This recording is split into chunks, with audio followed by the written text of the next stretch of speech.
Dámy a pánové, vítejte do nového videa. Toto je moje recenze na Unknown Awakening, která vychází 18. října a hlavní protagonistka je nikdo jiný než nádherná a svůdná herečka, co sehrála Yennefer v Zaklínači.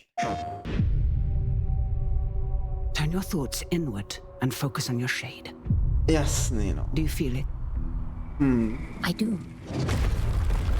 Your progress is impressive lately, Aruna. Jo, vypadá jak Yennefer. Oh. Even incredible. They called themselves the Sahin. 9 among them were chosen and shielded from death. The Unknown Nine. Does this have anything to Jako do with my jo, v innocence? některých scénách to vypadá úplně příšerně, ty propadlivý oči, ale... Humanity has lived for eons at the mercy of the Nine. It's time we took control of our own destiny.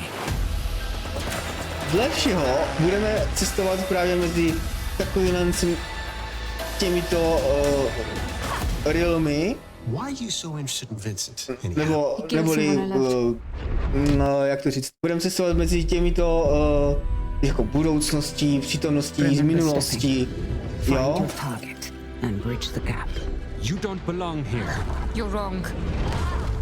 This is exactly where I'm meant to be. A je to jako, vypadá to nádherně, jakože fakt totální bomba. Jako, to říkám asi u každého This is a strange place. videa, že to vypadá jako bombasticky, ale reálně zahrát si za Yennefer, kámo, kdo by nechtěl si zahrát za Yennefer. fans rejoice. Unknown 9 Awakening, the debut project from Reálně. developer Reflector, is coming this year. You might remember the teaser trailer Jo, from Gamescom a tady few vidíme years nějaký ago that turned její some heads. backstory, And after taking a first look at an hour ale of gameplay, I left eager to get some hands-on time with it tohle and to je ta dive příběhovka, deeper. kterou já vždycky hledám na Let's Play. Any day Takovéhle you get to příběhovky. take a break from playing sequels and explore Jako, má uncharted to territory příběh, má to is a good kombat, day. má to všechno, And with co some potřebujete. serious thought put into A an reálně. all-new universe and a psychically souped-up protagonist with some interesting combat abilities, this third-person Tohle se mi action líbí. adventure Tohle se definitely mi- has potential. Dámy a pánové, toto se mi líbí. With a plethora of fantastic action-adventure games likely already in your games library, Jo. Unknown 9 hopes to Budoucnost, set itself apart with its minulost, killer feature, the ability to briefly possess your enemies, called stepping. By stepping, you can command one enemy to take lethal fire at his ally before jumping into another enemy and compelling him to blow himself up by attacking an explosive piece of machinery. Then safely leap back into your own body and watch your violent schemes unfold. In the demo I saw, this cheeky ale tactic víc accounted lepší for a most of the propracovanější. action and made for some interesting Určitě. shenanigans, Kámo, like one encounter tohle to where je- snipers on a ledge were possessed bomba. and made to shoot at their own comrades below. A všechno na stealth. Jak kdyby Interestingly, stealth, no. you're also given free reign to Ale use any jakože- abilities of the troops you're controlling, like the powerful ground pound ability of the tanky bruiser enemy, or the forward dash attack of the spear-wielding foot Tak. soldiers. Jo, If you'd kámo. rather not play Puppeteer, Unknown 9 Awakenings also has some stealth options, where you can use your powers to become invisible for a time and take down enemies from darkness or lure enemies away with ethereal projectiles summoned from thin air. Sneaking up behind enemies to take them out has your kindly lady snatch the soul from her victim's body and tear it asunder, Přesně which is toto. honestly kinda Přesně alarming. takovouhle hru já hledám. Přesně If takovouhle. subtlety isn't your thing, just go full brawler on Tohle those to jsou baddies hry, with a whole kde slew máš of story, abilities that let máš you pull and kombat push enemies a like a máš něco, Jedi co or block bullets with a pohání. magical umbral A navíc shield. tam hraje There's Yennefer, even a kámo. perfect parry mechanic Herečka, co for those prostě looking to get sehrála slick Yennefer, with takhle timing. bych to řekl. Each of these approaches has their je own skill trees úžasná too, věc. so you can To level up chceš the prostě. playstyle you prefer and become the strom ultimate dovedností. killing wizard. The Kámo, section I was shown was only 90 minutes or so into the adventure, so one can only imagine the interesting abilities that might make themselves known at higher levels. That said, I didn't get to go neřeknu ani hands-on slovo, with ale awakening myself. reálně And until I do, myslím si v hlavě, že se Bandai Namco, jelikož to Bandai Namco, trošku inspirovalo u Hogwarts Legacy, už jenom tím stromem, jo. Ale reálně tím, že vlastně můžete Petrificus Totalus jste měli vlastně v Harry Potterovi a tady máte prostě vytáhnutí duší a zabití, jo. Ale tak, je to jako jejich věc, jo, OK. Beating up bad guys To ať aside, si though, pak there's řečou also something to be said právně, about ale... Unknown Nine's ambitious world building and story, which already includes digital comics, a podcast audio drama, and novels, all as a means of fleshing out the universe that Awakening will occupy. As a young woman from India named Haruna, you discover your psychic abilities and begin to investigate a paranormal parallel reality known as the Fold, from which your powers are presumably derived. Ne, že mezi realitama, jakože budoucností, minulosti a toto, ale mezi paralelníma realitama budeme cestovat, což je úplně ještě lepší a o to takový nadupanější. Kámo. And if it can be weaved into the story that seems to be front and center in Unknown Nine yes, Awakening, that could be a major reason to keep an eye on this one. 18. října. Check out our recent previews of Já doufám, že to nebude stát 60 euro, ale já... Nebo 70, ale kámo. With IGN. To chceš, tohleto, jako, reálně, to je... And compelling him to blow himself up by attacking an explosive piece of machinery. Then hrát za Yennefer, kámo. Já chci hrát za Yennefer. Leap back into your own body and watch your violent scenes unfold. In the a nemusíš ani hnout drbou, když budeš chtít. Accounted for most of the action and made for some interesting shenanigans. Jo, vychází to na PlayStation 5, PlayStation 4, Play a PC. Xbox v tom nehraje žádnou roli. Zahraj Xboxu je to, ale jakože typu, že bez takhle potom to vyjde. Pokud to není exkluzivka od PlayStationu nebo od Sony, tak to vyjde na Xbox. Ale až nějakou dobu. Ale ty vado...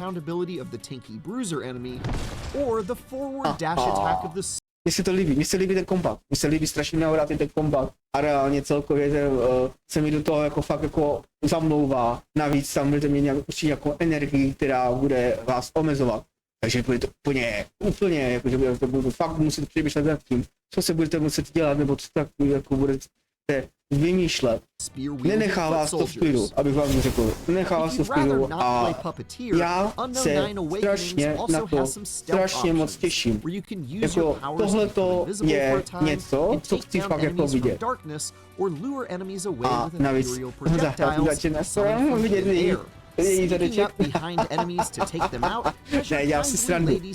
Fakt jako reálně. Which is honestly kinda alarming. No doufám, že tam bude nějak jako třeba, že nebude mít jenom tady tu prostě takový kostium, tak má Yennefer teďkom. Najíc teďkom or block bullets with a magical umbral shield. There's even a perfect pull and push enemies like a Jedi.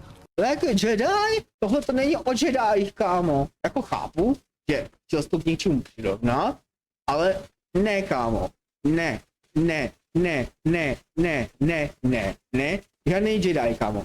Nedali Star Wars k hrám od Bandai Namco. Nikdy. Or block bullets with a magical umbral shield. There's even a perfect parry mechanic for those looking to get sweaty with timing. Each of these approaches has their own skill trees too, so you can level up the playstyle. Jasně, tam ty skilly v tom Hogwarts Legacy byly trošku jinačí, tam měly jako kdyby karty. Jo, ale tady to máš, ale i tak to rozvětvění, to, že si můžeš zvolit jako jakýkoliv si klas, ne klasu, ale prostě cestu, máš tady to, jo, je to tady, já to beru, je to úžasná věc a přesně, můžeš být prostě ultimátní, totální čaroděj, který prostě totálně bude všechny vládit, nebo bude prostě jenom bude čtý a bude na boji ničemu a bude radši stealth. Jo? Máš tady tu možnost, máš tady ty možnosti a to se mi strašně líbí ve hrách, že máš možnosti toho, čím chceš být, jak chceš tu hru projít, jak ji projdeš, jo, stejně jak prostě ve Star Wars The Fallen Order máš možnost být zlej, dobrý, blablabla, jo, prostě máš tam možnost i jako ty kameny, mít fialový meč, mít rudý meč, mít modrý meč, mít zelený meč, jo, to se mi líbí, jako, jo. Já chci jenom, aby prostě holčina, bude mi říkat Yennefer, protože hraje to prostě ta herečka co hrála ve večerovi seriálu tu Yennefer, jo. Takže se hrála tu postavu. Já chci jenom jediný, aby měla možnost customizace. Ne, že bych to jako vyslíkl nebo něco, jo, ale prostě jak v Hogwarts Legacy, taky jste tam měli nehorázně moc oblečení a mohli jste si vybrat. Tohle chci mít přesně i pro ňu. Že chci, aby tam byl ta customizace toho obleku. Nevím, co to tam bude. Jsou to 4 minuty záběru ze hry, upovídaného od plus jsme viděli ukázku z našeho PlayStationu, takže nevíme. Reálně netuším. Ale jestli bude mít starý kostým, nevadí. Fajn, OK, přežiju. A ten kombat a story, to rozhodně, to je hra, která půjde do mého seznamu wishlistu. A nejenom do wishlistu, ale už i do knihovničky. Rozhodně si ji nebudu předobjednávat, ale počkám si na ňu a ještě si ji zahrajem, protože tohle to je maso. To si chci zahrát, jako chci tady hrát za tu Yennefer, no. To může být fakt jako zajímavý, to je jako, jo, za každou cenu.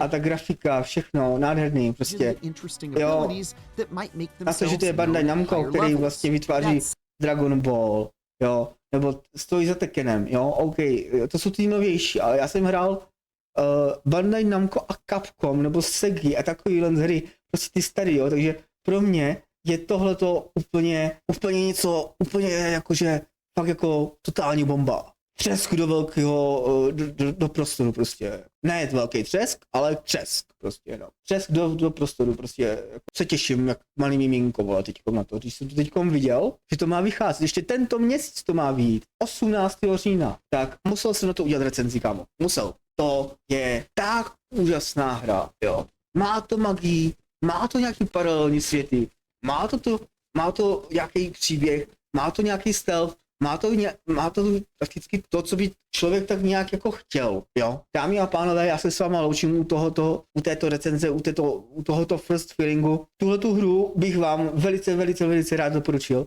Pokud máte rádi tento žánr her, což já úplně zbožňuju, já miluji hry, když mají storyline a combat založený prostě tak, jak je to tady v Awakening. Reálně uvidíme se u dalšího videa. Zatím ahoj!